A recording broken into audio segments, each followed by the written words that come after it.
हा माणूस घाबरून गेलाय कारण याचा मृत्यू नाही होत आहे. तंझानियामध्ये राहणारा इस्माईल अशिरी नावाचा हा माणूस 6 वेळेस ऑफिशियली मृत घोषित केल्यानंतरही वाचून जातो. जेव्हा हा माणूस पहिल्यांदा मरतो तेव्हा त्याचा मृत्यू एका वर्क प्लेसवरती होतो. जेव्हा याला दवाखान्यात घेऊन जातात तेव्हा त्याला डॉक्टर मृत घोषित करून देतात आणि याची फॅमिली पण याला जायची तयारी सुरू करून देते. पण काहीच वेळानंतर हा माणूस तिथून उठून चालायला लागून जातो.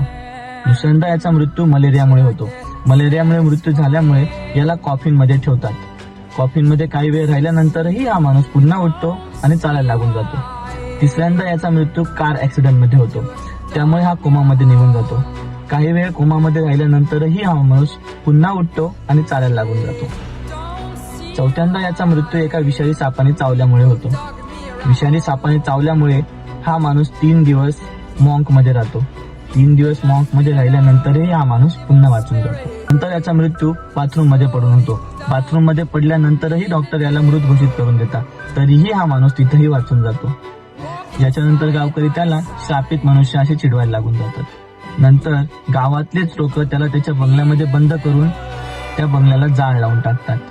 त्या जाळीतनंही हा माणूस पुन्हा वाचून जातो. आता मला सांगा, हा माणूस कोणता हॅक यूज करत असेल?